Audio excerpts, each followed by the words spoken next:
Hello, everyone. This is Trisha Wolfrey from Your Empowered Self. And today we are doing one of my How to Manage Stress interviews. And we're on the subject of attention deficit hyperactivity disorder, otherwise known as ADHD. I'm in conversation with the lovely Michelle Ford, who has her own podcast called Two Women Chatting. And she's experienced this throughout her life, but only recently became aware that this is actually what it is. But before we go into all of that, let's find out what it is that stresses her out on a day-to-day basis.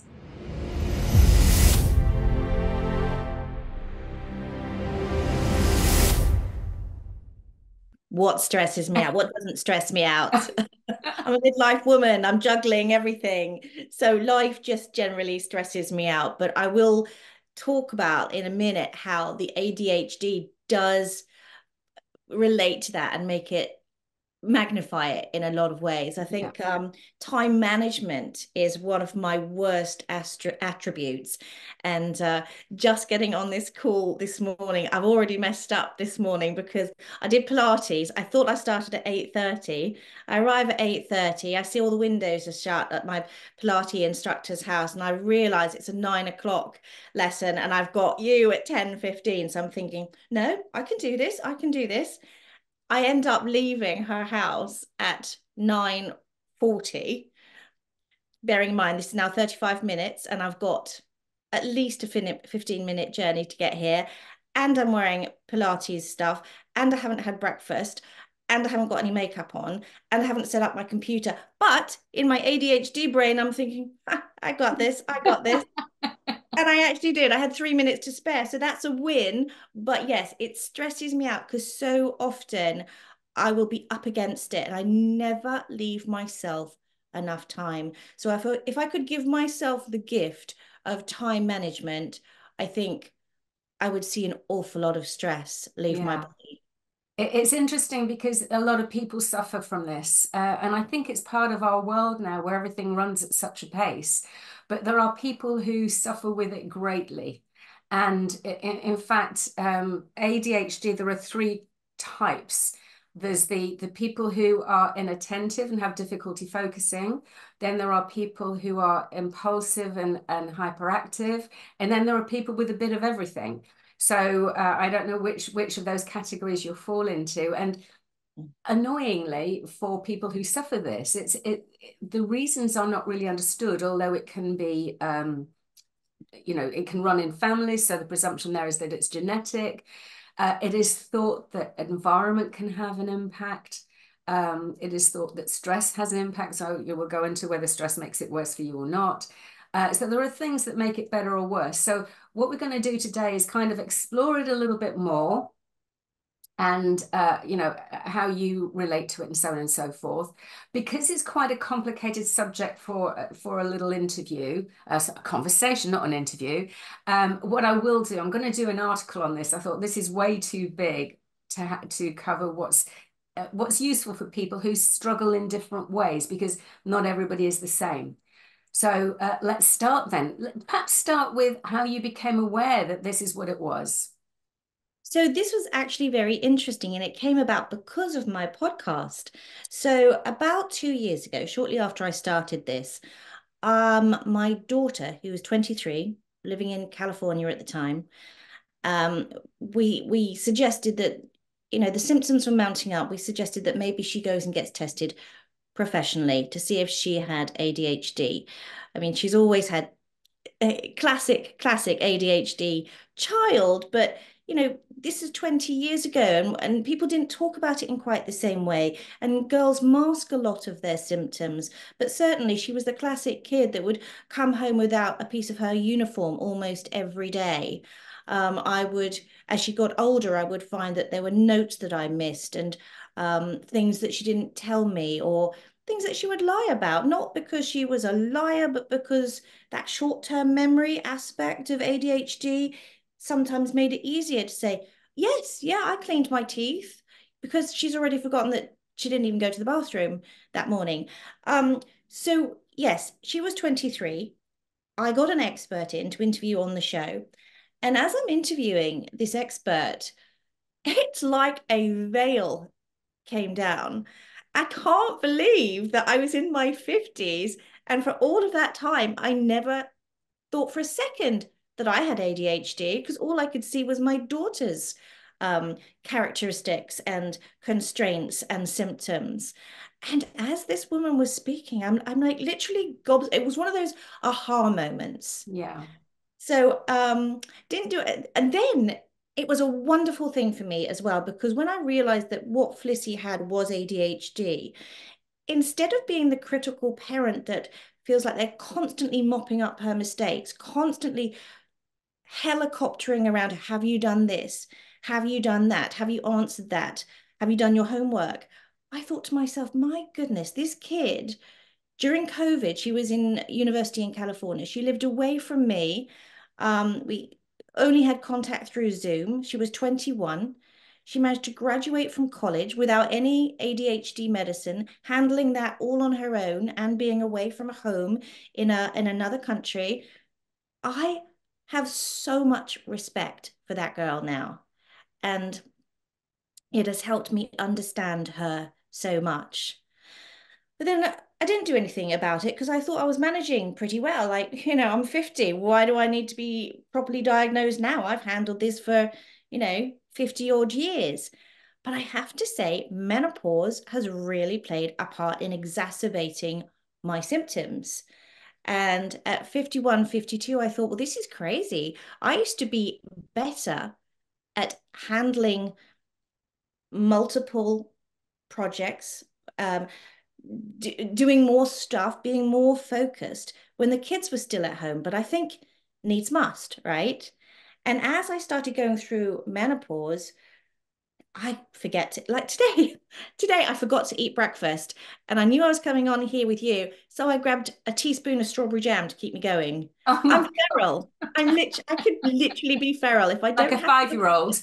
I don't have to look after, if I'm not looking after anybody else, then my needs really get forgotten. I do Yeah. forget to eat. I do suddenly look up and I think, oh my gosh, last time I looked, it was about breakfast time.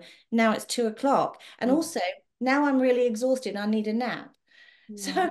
I go through these crazy swings of symptoms. So I did get officially diagnosed. No surprise there. Apple lies very close to the tree. And actually, that was also a really, really positive thing for me because it really did explain some of the symptoms, feelings, thoughts, failures that I've gone through in my life. And it validated a lot. But I also felt weirdly fraudulent because it felt like I was jumping on the bandwagon. Oh, And I don't bless. know whether you've come across this with clients that you've had, that there's almost an Yeah. embarrassment to admit to it, like, oh, everybody's got ADHD now. Yeah.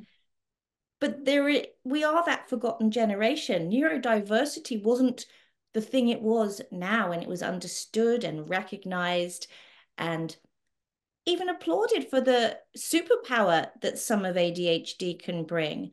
Well, So that's a really good. In fact, I just want to pick up on a point before I forget what it is, because that's what you you've sound just like said is me. a massively, excuse me, important point. And that is when you found out about your daughter, and I can't remember whether you said it, but or the way that you said it. So you would get irritated that she'd forget this, that, and the other. But when you found out that actually, not only has she got this, but she has coped with all of this all her life, what it can do, the understanding that this is why, this is what it is, can bring out a sense of compassion and Yeah. patience, which may otherwise be missing. Uh, you know, Absolutely, yeah. Trisha. You So couldn't say it and better. actually there is another important thing as well that some people there is medication that helps with it and some people benefit from that, some people don't, but you can't get the the medication without a diagnosis. So for those reasons, kind of self-acceptance, and Mm. also if you want medication, you can't get it without the proper diagnosis. And I know that if you go with the NHS, it can be a long, long, long, long wait. So a lot of people go privately. Anyway, upsides you were just coming on to, which is so important because there are, actually, before we go to the upsides, let's look at what are the downsides. So you've mentioned the time management. Yeah. Um, uh, Multitasking, yeah, complete inability to do that. I have to drill down on one thing. And it's really funny. Somebody could speak to me, or there could be something on television or something going on around me. I am completely unaware of it, completely. And I hadn't realized that's what it was. It's sort of like almost a tunnel vision a of hyper focus. concentration. Yes, Yeah, absolutely. yeah, Which flip side of that is a positive. yeah, So we yeah. could come on to those positives in a minute. Social anxiety, I realize often, and I've been reading about this a lot recently. I've tapped into some ADHD podcasts and listened to some books as well, because I thought I've maybe it would be good to understand a little bit more from the adult perspective how it displays itself, because we are so good at putting structures in and handling it. And as women in particular, we do mask a lot of symptoms because we fit in. It was the little boys, isn't it, that are the stereotypical ADHD is jumping off the sofas and sort of playing with swords all the time and being completely unruly. Whereas the young girls and women, we're taught to fit in a little bit more and to be people pleasers. That's a big thing. But also there's a lot of, keeping a lid on those symptoms. And it is a form of neurodiversity. Keeping a lid on those symptoms and masking all the time is exhausting. Yes. So maintaining that when you're in public or when it's necessary, really takes its toll on its own as well, doesn't it? Yeah, that's really, really true. I do find that I am an early riser. I'm usually up by 6. My head goes into gear immediately. And literally by 2 o'clock, most days, I'm so tired, I just want to sleep. Yeah. And I give myself the gift of that because I work from home. I will often take a 20-minute nap because my husband works really long hours. He leaves early in the morning, he comes home late at night. I want to spend time with him. Physically, I can't keep going from a busy, busy brain at 6 a.m. to still chatting and being up and watching TV at 11:30 and being able to function. So I do find that having that power nap, if you want to call it that, in the afternoon helps me enormously. And I have chatted to some sleep experts. I've got a sleep podcast coming up next season, actually. And those power naps are good for you. It's not a Absolutely. negative thing. It's a good thing to take it. They're very, very good. I did hear one expert say the opposite, but I think on balance, for most people, it's really, really effective, especially if you're on kind of you're hyper for so many hours, you're going to be wear yourself out. So that's a way of kind of just giving back to your body, let it reset so that Mm. you have the energy to continue your day, especially when you have so many responsibilities as a wife, as a mother, as a business owner. And I know you're very active in the community and so on. It does take its toll. So however we can give to ourselves is really important. Sorry, my voice keeps going. No, it's There we go. That should be okay. So anyway, I keep interrupting you. Let's go back to the that's normally upsides. me doing the interrupting. Oh, I think maybe it's catching. Oh my God.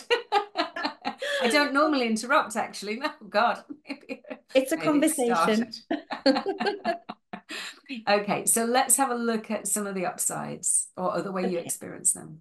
Upsides, creativity. Yeah, Because of that hyper focus and because I'm firing off so many synapses, I can wake up in the middle of the night and have a business idea or an idea for a guest or an idea for a topic. And then I'm driven by it so much that I have to write it all down and explore it all. But the flip side of that, of course, is up until now, when I started this reinvention of my career, which was in my early 50s, so many of those ideas didn't go anywhere. Have the idea, oh, that'll make a great t-shirt. That'll be a great idea for a business. And just it floats away. It only gets to maybe purchasing the domain name and then not following through. I've got all those yeah. subscriptions and domain names and ideas, and I can't even tell you how many Instagram accounts I've got. But all of those things don't actually come to 100% fruition. And one of the things I did right with becoming the podcast host and doing the other things that I'm doing now in my 50s is that I started it with a friend.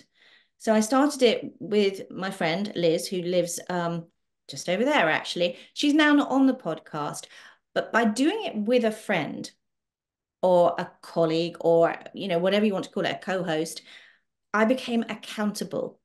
So I didn't allow myself to fall by the wayside with some of the ideas. I didn't allow myself to let myself feel really rejected if there wasn't enough likes or not enough downloads. I didn't allow myself to give up because I felt that I owed it to her and to us to follow through and do a good job. And because of that, kind of come over the hill to a place that is sustainable, and still I'm still hitting that dopamine. I'm still getting excited about it. I'm still enjoying it. And perhaps I'm more passionate about it. Now I'm on my own and I feel like I had that wing woman, I had that support, but now I can still do it. So that is, I can't tell you, that's an enormous achievement for me to follow through in my life. So it was almost like a training ground, really, when you had your friend with you, kind of keeping you on track. And now that you're on your own, you've kind of learnt that skill and have been able to apply it. It's a bit alarming, though, when you say in the middle of the night you would wake up with this great idea. So that means that even your sleep time isn't proper downtime because your mind is still Mm. whirring even in sleep. And I've worked on that because I do realize how important it is to Yeah. have sleep. Because not only does it affect your brain and your quality of life, it affects your weight as well. Yeah. So I've really struggled with my weight over the last 4 or 5 years. The hormones have been hitting and I've put on that menopausal bit of gain. But I've realized that unless I get my sleep in order and stop that incessant buzz, buzz, buzz, buzz, buzz, in the middle of the night, I'm not getting the nutrients and the time for my body to rest sufficiently for it to be working at an optimum. So that was a surprise to me, really, that something as free as sleep has such an enormous effect on your well-being. And I've worked really hard. If I want to get sleep, I don't drink in the evening. So obviously I don't sleep every night, but and I do take supplements now to help me. Magnesium, some of the adaptogens as well, and like evening Ganda. primrose oil, all of those things. Yeah. I've realized that making space for my head is just really important for mental health. Yeah. Yeah.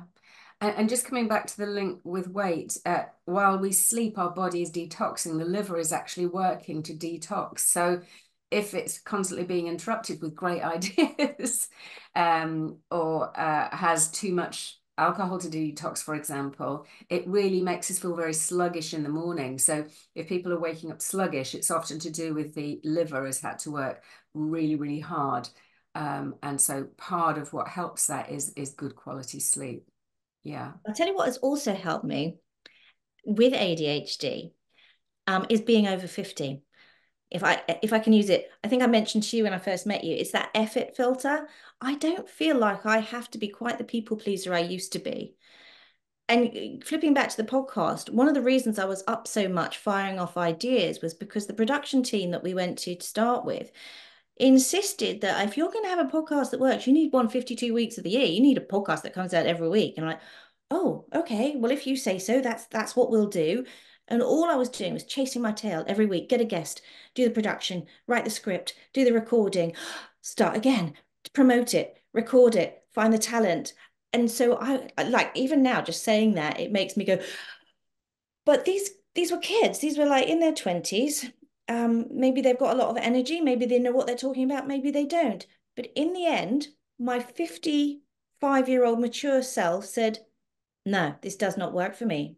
This is not life balance, and this is not why I got into it. And I will only do 3 seasons of 10 per year. That's it. That's it. I'd rather do 30 good.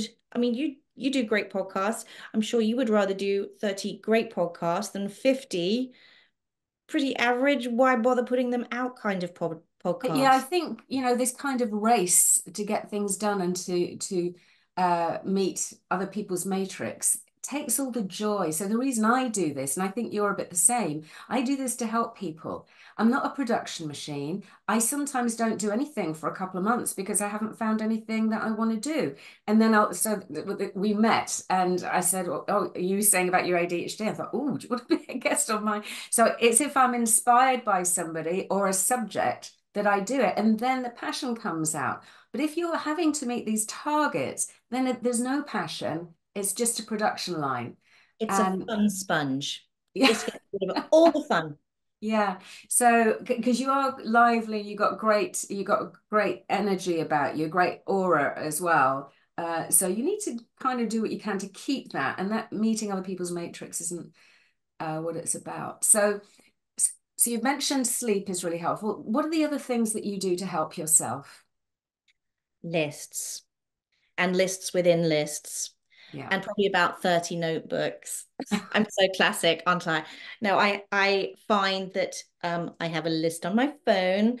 So I try and give myself three things that I can't procrastinate about. Three love it. things. There might be small things. Yeah. It might be like post a birthday card or empty the dish. Sometimes I put things on my lists I've already done so I can tick them off because that gives me a Get that sense of sense of satisfaction. yes. And so I will have a paper list. I will have a list on my phone. I'll have a bring forward list. Far too many lists. But you know what? I realized that these are not to-do lists. Half the time, they're just wish lists. There's no way I'm going to get all that stuff done. I put down 20, 30 things a day. And then if I don't get them done for weeks, they can be brought forward to the next day's list. Well, that doesn't really make me feel like I'm achieving much. In fact, it really squashes my happiness. So I've realized that I don't have to put quite everything on there. And if I can just deal with a list that is a lot shorter but more realistic, I'll get those things done.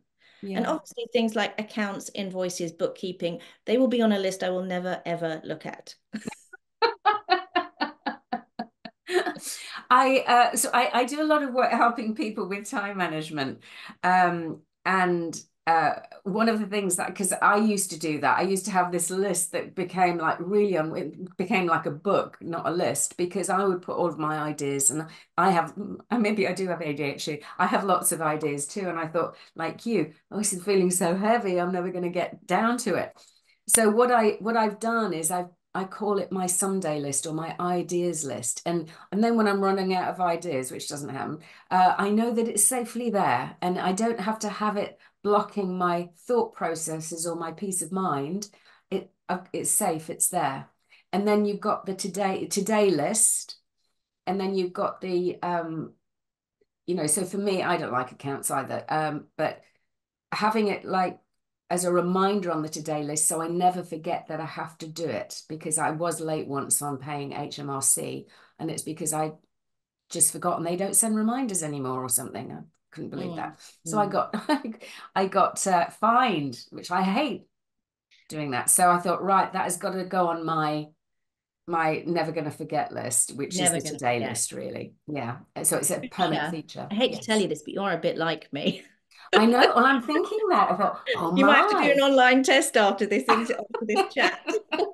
Well, I wanted to mention there is a self-report scale called the Adult ADHD Self-Report Scale, and there's 18 questions. I actually am different because I do follow through.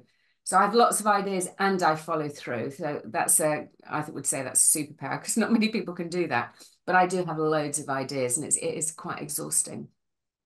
It is Uh, exhausting, isn't it? But great if you can carry off any of those yeah, ideas. It's exciting. yeah.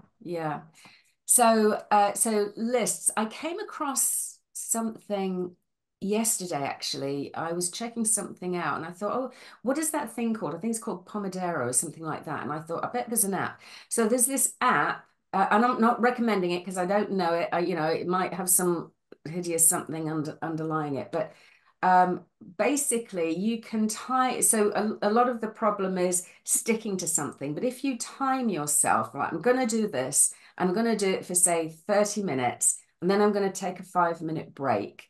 And this times you for 30 minutes, B, reminds you to have your 5 minute break, C, times your 5 minute break. And I should have said the A was you can put all your tasks on there.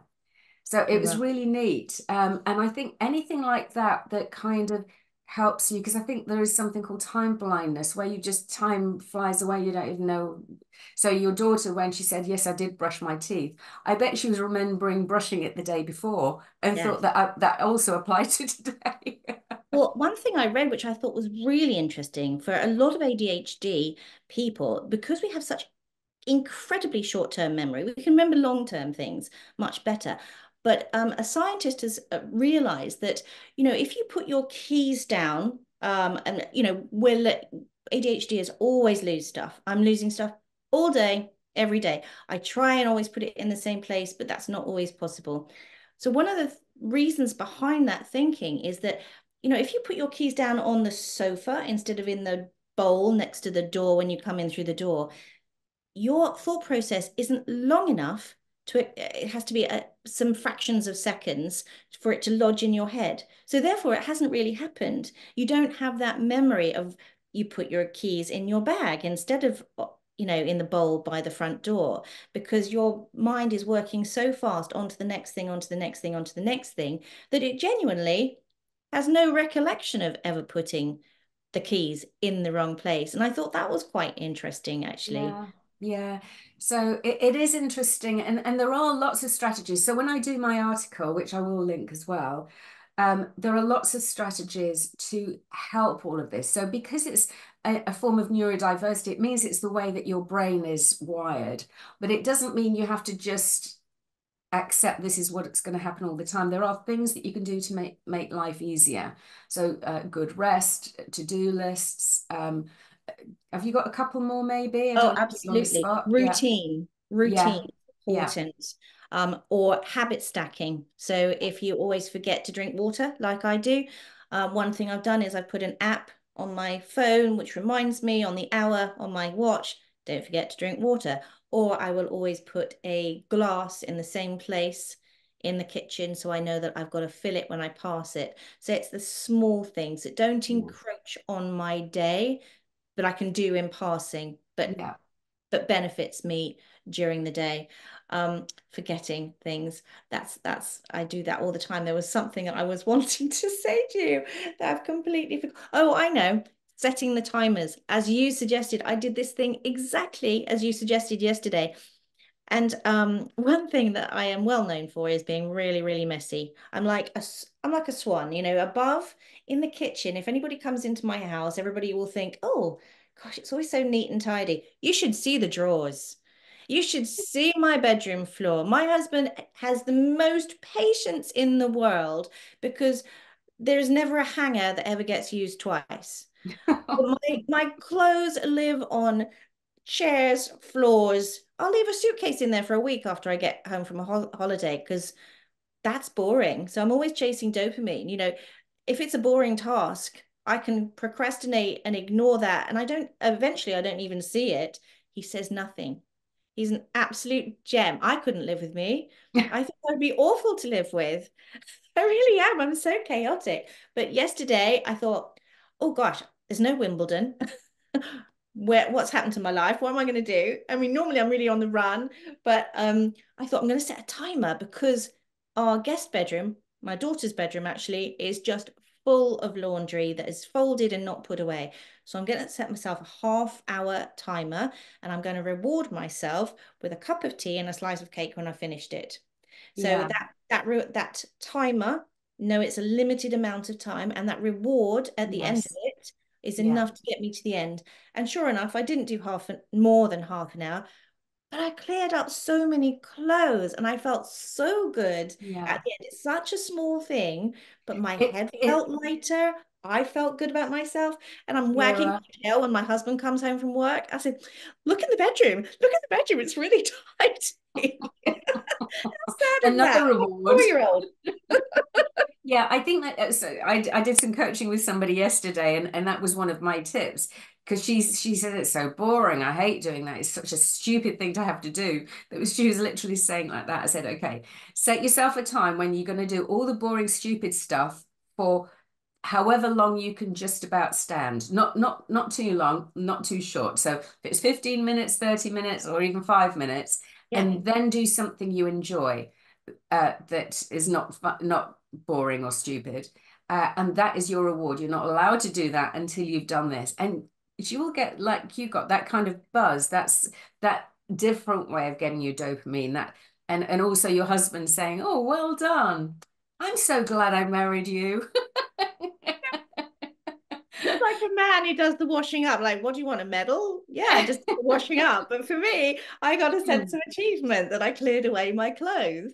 Oh, And of course, the other thing with ADHD is that you generally just see the things that are in front of you. yeah. So until you clear away your clothes and you're in your wardrobe and you remember that there's another 97% of options in there that you haven't looked or tried on for months and weeks because they're not right in front of you, it can be like shopping in your closet, all these new things that you have completely forgotten to either return because they don't fit you, and of course they stay in your wardrobe, you never return them, or that you just haven't worn for ages, and that's quite nice as well, a sort of a carousel of a new wardrobe, if you like. All these hidden surprises. No, all these little benefits. Well, thank you very much. I hope everyone's found that really interesting. Um, what I do now is ask my guests if there's a book that they've enjoyed or found inspirational that or helpful in their lives. If they think somebody else would feel the same way, what would that book be? And I think you have one in mind, don't you? Yes, I do. And I don't suppose I'm the only person to come up with this one because a couple of years ago when it came out, it was a revelation to so many people. And it's been made into a TV series for Apple. And it is this one. It is Lessons in Chemistry by Bonnie Garmus. And it is just, it really makes you think. So this is based in the 1960s. It's about Elizabeth Gott, who is a scientist, and her relationship with another scientist called Calvin. She is brilliant. She is a feminist. She is strong. She fights for her rights. She's treated appallingly. And I think it's very easy to forget that it really wasn't that long ago that women didn't have many rights and they couldn't be anything other than sort of a secretary or a hairdresser or a teacher. You know, now we have such wonderful options, possibilities, careers that we can do. It's also a reminder that, you know, we're constantly fighting for equality. It was a lot harder then, but we're still, I'm a feminist, but I'm not anti-men. I've always been, I want an equal playing field for all of us. And when I read about how difficult it was for women to be pregnant out of marriage, to have a career where they are respected, um, to, to do so many things, to get the vote, it makes me, number one, appreciate where we are now. But number two, it makes me realize that women supporting women is a really important thing. And it's something that really makes me very annoyed when women see others become successful and they want to bring them down, I when they know. they Yeah. really don't support them. And I'm Yeah. a big believer of putting your hand out to help somebody else on the way out or leaving the ladder. Leave Yeah. the ladder down behind you, and help somebody else up that ladder. So that's what it tells me is that, you know, a lot of work still to do to get women equal pay, in all sorts of areas, but we're on the way. We've come a long way. We have come a long way. Yeah. No, I read the book as well. And I found it really interesting, very well written, really. I'm sure it was very accurate in the way it depicts somebody in a male-dominated environment, making her way and being quite, she was very strong, wasn't she? And she was a bit irreverent towards the An hierarchy. interesting point, Bonnie Garmus, that was her first novel, and she was in her 50s. So Oh, I have also interviewed B.A. Paris, Bernadette Paris, who wrote Behind Closed Doors, which became an international bestseller about 3 or 4 years ago. And I thoroughly recommend that too. I'm going to write that down.